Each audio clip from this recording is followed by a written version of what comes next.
안녕하세요. 화장품 공부하는 선생님 지한쌤입니다. 우리 지난 시간에 화장품법 시행규칙 제4조에 대해서 봤었죠? 제4조는 어떤 거였어요? 화장품 책임 판매업의 등록. 화장품 책임 판매업을 어떻게 등록하냐? 등록 서류는 무엇이냐? 뭐 어떤 유형이 있었냐? 뭐 이런 거에 대해서 간단히 살펴봤습니다.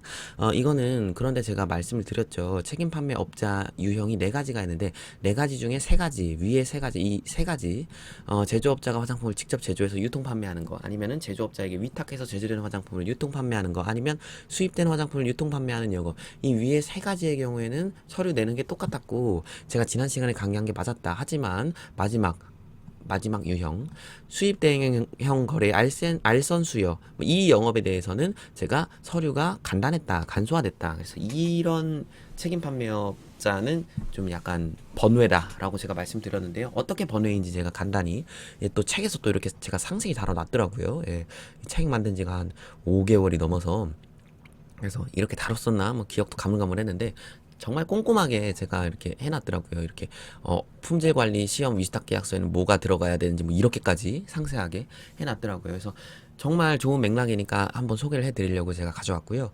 그러면 선생님, 수입 대행형 거래 알선 수여 영업하는 이 사람은 어떤 서류를 제출해야 되나요? 간소화된다고 했었죠.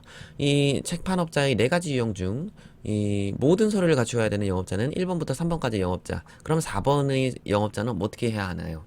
어떻게 해야 하냐면, 수입 대행형 거래의 경우에는 일반 화장품 수입과는 달리 통관 절차나 별도의 유통 과정을 거치지 않다고 합니다. 그래서 수입 절차가 간단합니다. 이미 해외에서 만들어진 화장품을 소비자에게 해외 직구의 형태로 알선하고 수여하는 영업이기 때문에 다른 화장품 책임 판매업자의 등록에 비해 훨씬 간단합니다. 자가 품질 검사를 위한 시험 검사 시설도 요구되지 않아요. 왜냐면 그쪽 해외에서 알아서 했을 테니까. 그리고 화장품 품질 관리 및 책임 판매 후 안전 관리에 적합한 기준에 관한 매뉴얼이 원래 필요했었잖아요. 그리고 책임 판매 관리자의 자격을 확인할 수 있는 서류가 필요했었는데 이걸 제출할 필요가 없다고 합니다. 네, 물론 책임 판매 관리자에 관한 서류를 제출하기는 해요. 그러니까 책임 판매 관리자의 자격 기준이 여러 가지가 있었잖아요. 뒤에 일단 읽어볼게요. 거래 유형의 경우에, 이런 거래 유형의 경우에는 책임 판매 업자의 책임 판매 관리자는 별도의 자격 요건을 요구하지 않습니다. 그러니까 책임 판매 관리자가 되려면, 뒤에 물론 책임 판매 관리자의 여러 가지 자격 요건이 나오거든요. 뭐 그 자격 요건 한번 같이 볼까요? 이렇게 있죠. 책임 판매 관리자의 증명 서류가 있어요. 필요했어요. 그래서 책임 판매 관리자는 이러한 사람들이 돼요. 의사나 약사. 여기도 굵게 처리해줬으면 좋겠네. 의사나 약사.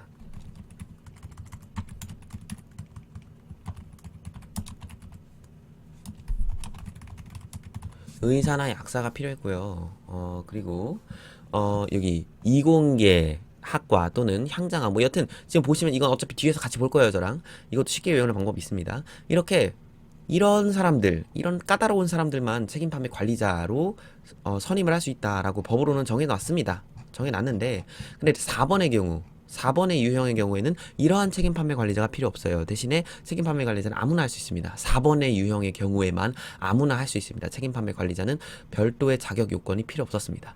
그래서 1번부터 3번까지의 책임 판매 업자들은 어마어마한 조건을 갖춘 책임 판매 관리자가 필요했죠. 앞에서 보셨죠. 그러나 수입 대행형 거래 유형, 그러니까 4번의 유형의 경우에는 책임 판매 업자가 갖춰야 되는 책임 판매 관리자는 아무나 될 수 있습니다. 직원 중 아무나, 이런 위의 요건을 충족하지 않아도 그냥 길 가다가 어떤 사람 보고 와가지고 책임 판매 관리자 해주세요.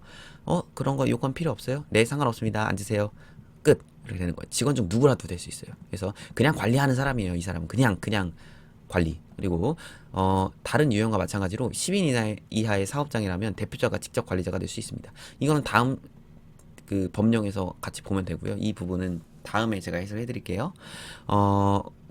그리고 하지만 뭐 품질 관리나 책임 판매 후 안전 관리의 의무까지 면제되는 건 아니에요. 이런 서류가 면제된다고 해서 이런 의무가 없다라는 건 아니고요. 알아서 해라라는 거예요. 서류를 제출할 필요는 없지만 이런 품질 관리나 안전 관리의 의무는 면제되는 건 아니다. 그래서 그리고 이 책임 판매 업자 역시 품질 관리 업무 절차서를 갖추고 품질 관리를 위해 노력은 해야 되는 게 맞아요. 하지만 제출할 필요는 없다. 등록할 때 제출할 필요는 없다라는 겁니다. 지난 시간까지 여기까지 봤고요. 자, 그럼 제 5조 같이 볼까요? 제조업자 또는 책임 판매업자가 변경 등록을 해야 하는 경우입니다. 변경 등록. 변경 등록은 뭐예요? 제조업자랑 책임 판매업자가 처음에 위와 같이 제가 앞에서 해설한 바와 같이 등록을 했어요. 초기 최초 등록을 했어요. 그래서 등록을 하다가 제조업자의 뭐 예를 들어 제조업자가 바뀌었어요. 아니면 돈 주고 제조업을 팔아서 공장을, 아니면 책임 판매업자가 소재지를 변경했어요. 뭐 이런 경우죠. 그래서 그런 경우에는 변경 등록을 해야 되겠죠. 그래서 변경된 사항이 있으니까. 그래서 제조업자가 변경 등록을 신청해야 되는 경우에는 업자가 바뀌었거나 뭐 돈을 주고 팔거나 양수를 했거나 아니면은 상속을 했거나 뭐 이런 경우, 제조업자의 상호가 변경된 경우, 그래서 당연히 제조 공장의 이름이 바뀌었으면 당연히 해야 되겠죠. 그렇죠? 뭐 지한 코스메틱에서 주 한국 코스메틱으로 바뀌었다. 그러면 이거 당연히 해야 되는 거고, 제조소의 소재지 변경했다. 이거 별표 100개입니다. 제조소의 소재지가 변경된 경우에 당연히 변경 등으로 해야 되는 경우죠. 그리고 제조 유형이 변경된 경우, 세 가지 제조 유형이 있었는데 그 중에서 난 두 번째 유형이었는데 첫 번째 유형으로 바꿀래. 세 번째 유형인데 두 번째 유형으로 바꿀래. 뭐 이런 경우 당연히 이렇게 변경 등록을 해야 되는 거고요. 화장품 책임 판매 업자의 변경 등록을 신청해야 되는 경우에는 당연히 업자가 변경된 경우나 업자의 상호가 변경된 경우, 그리고 업소의 소재지가 변경된 경우, 그리고 책임 판매 관리자의 변경의 경우, 그리고 책임 판매 유형 변경의 경우, 이런 경우에는 당연히 변경 등록을 신청해야 합니다. 그래서 다음으로 넘어갈게요. 이 업자랑 업소의 차이는 제가 뒤에서 다루도록 하겠습니다. 맞춤형 화장품 하면서 뒤에서 다루도록 하겠습니다. 이거 너무 중요합니다. 중요한 부분이니까. 자, 그리고 제조업자 또는 책판업자는 변경 등록을 하는 경우에 변경 사유가 발생한 날로부터 30일, 별표 100개입니다. 30일 이내에 변경 등록을 완료해야 되고요. 그런데 행정구역 개편에 따른 소재지가 변경된 경우에만 90일 이내에 변경 등록을 해야 한다. 그리고 그 구분에 따라서 이런 서류를 제출해야 되고요. 위와 같은 서류를 제출해야 되고요. 그리고 등록관청을 달리하는 제조소 또는 책임 판매 업소의 소재지 변경의 경우에는 새로운 소재지를 관할하는 지방식품의약품안전청장에게 제출합니다. 자, 이 부분 제가 간단히 더 설명드릴게요. 그러니까 제조업을 하고 있었는데 만약에 상속했어요. 우리 아들한테 아니면 딸한테 상속을 해야지 해가지고 딸이 받았어요. 상속세 내고. 그러면 딸이 제조업자가 되는 거죠. 이런 경우에 제조업자가 변경된 경우이기 때문에 상속과 관련해서 상속을 증명할 수 있는 서류를 떼어서 30일 이내에, 그러니까 30일 이내에 해야 된다는 거죠. 1월 1일 날 만약에 상속을 했다 그러면 2월 1일 전까지는 그 딸한테 상속한 경우에는 그 딸이 변경 등록 서류를 신청서랑 같이 내야 되는 거죠. 지방식품의약품안전청장한테. 여기까지 이해되죠? 책임 판매업자도 당연히 변경 사유, 소재지가 변경됐다 그러면 30일 이내. 소재지가 변경된 경우에 30일 이내이지만 소재지가요, 내가 이사를 가서 바뀌었어요. 그러면 30일 이내 해야 되는 거고, 그런데 내가 이사 간 게 아니라 난 가만히 있었는데, 만약에 물론 그럴 일은 없겠지만 만약에 내가 뭐 광주광역시에서 책임 판매 업소를 차렸는데, 근데 이 광주광역시가 뭐 말도 안 되는 얘기지만 강원도로 편입이 됐어요. 뭔 소리인지 모르겠지만, 근데 그런 경우에 강원도를 어디서 관할한다 그랬죠? 서울지방식품의약품안전청에서 강원도도 관할하죠. 그러면 이런 경우에는 광주지방식품의약품안전청에서 어디로 간 거예요? 강원도로, 그러니까 서울지방식품의약품안전청으로 이관이 된 거죠. 그러니까 가만히 있었는데 내 장소는 광주, 난 이사도 간 적 없는데 광주가 갑자기 행정구역상으로 법적으로 강원도에 편입이 돼버렸어요. 이런 경우에 어떻게 해요? 그러면 강원도를 기존에 관할하고 있던 지방식품의약품안전청에서 내 업소를 관할을 해야 되겠죠. 그렇게 돼버려요. 그런 경우엔 나는 가만히 있었지만 이 행정구역상으로 변경이 돼서 소재지가 변경된 것으로 돼버렸으니까 이러한 경우에는 90일 이내에 네가 변경 등록 신청을 해야 한다라는 거죠. 여기까지 이해되셨죠? 이런 경우는 거의 없어요. 행정구역이 이렇게 막 뒤바뀌는 이런 경우는 거의 없습니다. 그래서 그냥 30일을 외워두시고 행정구역 개편은 90일 이렇게만 알아두시면 되고요. 그리고 여러분이 만약에 이사를 갔어요. 그래서 광주에서 인천으로 이사를 갔다. 그러면 나를 관할하고 있던 식약청은 광주지방식품의약품안전청이었죠. 그런데 내가 이사를 가서 인천으로 갔으니까 경인 식품의약품안전청에다가 변경 등록을 해야 되는 거죠. 그래서 지금 새로운 소재지를 관할하는 지방식품의약품안전청에게 제출하는 거예요. 그래서 이렇게 생각하는 경우가 있어요. 내가 광주에서 인천으로 이사를 갔는데 기존의 광주청에서 인천청으로 옮겼으니까 광주청에다가도 나 변경 등록할게. 나 이사 간단다. 그동안 너무 고마웠어. 이렇게 알려야 되고, 인천청에다가도 안녕, 나 이번에 새로 이사 왔어. 이렇게 알려야 된다. 이렇게 생각하는 사람이 있어요. 아닙니다. 그게 아니라 새로운 소재지를 관할하는 청에만 알리면 됩니다. 그러니까 인천에만 알리면 된다. 이 뜻이죠. 자, 그리고 화장품 제조업자 또는 책임 판매업자의 변경의 경우 어떤 서류가 필요하냐? 정신질환자가 아님을 증명하는 의사 진단서가 필요하고요. 이건 제조업자만 제출하는 거. 제조업자는 정신질환자랑 마약 중독자가 아님을 증명을 했어야 됐죠. 나머지 책판업자는 이럴 정신질환자나 마약류 중독자여도 됩니다. 근데 제조업자는 안 돼요. 이런 경우 안 됩니다. 제조업자만 이런 거 제출합니다. 그리고 이번에 법적으로 추가가 되는데 맞춤 화장품 조제 관리사도 정신질환자나 마약류 중독자가 아니어야 해요. 새로 추가가 된 내용입니다. 그건 뒤에서 볼게요. 양도 양수의 경우에는 이를 증명하는 서류, 상속의 경우에는 가족관계 증명서 이런 것까지 이런 서류를 제출을 해야 한다. 그래서 제조지의 소재지 변경의 경우에는 시설 명세서가 새롭게 내가 이사를 갔다 그러면 이사 간 곳에서도 기존에 있었던 곳과 마찬가지로 이런 시설이 있다라는 시설 명세서 따로 떼어야 하는 거고요. 책임 판매 관리자의 변경의 경우에는 책임 판매 관리자의 자격 확인 서류가 필요하죠. 여러 가지 자격 요건이 필요했잖아요. 1번부터 3번까지의 책임 판매 관리자의 유형에 책임 판매 유형에 종사하는 책임 판매 관리자의 경우에는 여러 가지 의사나 약사 아니면 여러 가지 대학을 나누고 뭐 어떤 경력이 있고 여러 가지가 있었어요. 그런 책임 판매 관리자가 바뀌었으면 그 새로운 책임 판매 관리자도 난 이러한 자격 요건을 충족한다라는 자격 확인 서류가 필요하겠죠. 그리고 제조 유형 또는 책임 판매 유형의 변경의 경우 이러한 경우에도 추가적으로 여러 가지 서류가 필요합니다.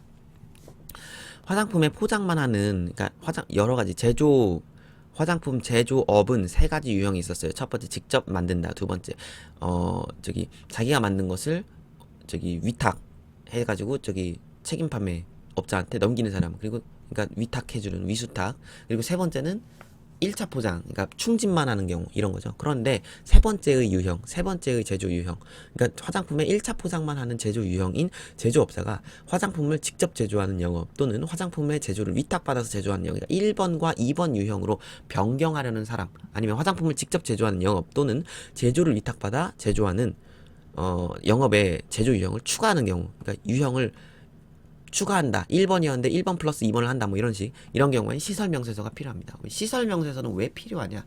시설명세서는 내가 화장품을 직접 만들 수 있는 시설이 갖춰져 있다라는 걸 증명하기 위해서예요. 그래서 1차 포장만 하는 사람은 1차 포장 시설 명세서만 있으면 됐었겠죠. 그런데 그게 아니라 1차 포장만 하는 사람이 난 화장품을 직접 제조할 거야. 난 교반도 하고 화장품을 직접 섞고 혼합 소분도 하고 뭐 이런 거 내가 다 할 거야.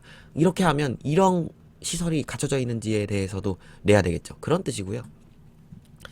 수입 대행형 거래를 목적으로 알선수여하는 책임 판매 유형. 이거 뭐예요? 화장품 책임 판매 유형 네 번째였죠. 그러니까 간소화, 서류 간소화 되는 거. 네 번째 유형으로 등록한 사람이 첫 번째, 두 번째, 세 번째, 세 번째, 1, 2, 3 유형으로 하는 경우로 변경하거나 아니면 뭐 추가하는 경우 이런 1, 2, 3 유형 중에 한 가지나 두 가지를 추가하는 경우에는 당연히 면제되었었던 품질관리 매뉴얼 및 안전관리 매뉴얼 및 책임 판매 관리자의 자격 확인 서류가 필요한 거죠. 왠지 아시겠죠? 왜요? 네 번째 유형은 이 세 가지 서류가 면제가 됐었으니까. 그러니까 당연히 이 유형이 다른 유형으로 갈아타거나 아니면 다른 유형을 추가한다. 이러한 경우에 당연히 그간 면제되었던 서류를 내라라는 거. 너무 기본적인 상식. 세 번째 항으로 넘어갈게요. 제조업 변경 등록 신청서 그리고 책판업 변경 등록 신청서를 받은 청장은 당연히 이거 기본이죠. 법인의 경우에는 행정정보의 공동 이용을 통해서 그 관련 기관과 이렇게 쇼부쇼부해라 이런 서류를 교환해라 라는 거고요. 지방청장은 변경 등록 신청사항을 확인한 다음에 대장에다가 그걸 적은 다음에 등록필증 또는 그러니까 제조업 등록필증과 책임 판매업 등록필증의 뒷면에 변경사항을 적은 후 이를 내주어야 된다. 이것도 여러분이 꼼꼼히 아셔야 되는 게 변경 등록한 경우에 기존의 등록필증 뒤에다가 이러이러한 것이 변경됨이라고 적어서 내주는 것이지 변경 등록된 경우 기존의 등록필증을 파쇄한 다음 새로운 등록필증을 발급해준다? 아닙니다. 아니고 이것도 아니에요. 기존의 등록필증을 거둔 다음에 변경 등록필증이라는 것을 새로 발급해준다. 이런 것도 아닙니다. 즉 뭐예요? 주민등록증이라고 생각하시면 되세요. 주소지가 변경됐어요. 뒤에다가 기존의 그거에다가 주민등록증에다가 뒤에다가 주소가 변경됨 이렇게 적어주는 거잖아요. 그죠? 주민등록증을 없애는 게 아니라 없애서 새로 발급되는 게 아니잖아요. 기존의 등록필증에다가 뭐 한다? 뒷면에다가 변경사항을 적은 후에 내준다라는 것까지. 선생님 저는 이 각각의 시설 명세서가 뭐고 이 유통 판매하는 이런 각각의 서류들을 상세히 알고 싶어요. 그럼 제 책을 구매하셔서 보시면 됩니다. 제 책 뒤에 굉장히 상세하게 이렇게 상호가 변경된 경우가 뭘까요? 막 이렇게 그런 경우는 이러한 서류가 필요해요. 엄청 상세하게 정리를 해놨어요. 그래서 이 책을 참고를 하시면 좋으실 것 같습니다. 책이 곧 출판 예정입니다. 여러분 오늘 수업 수고 많으셨습니다.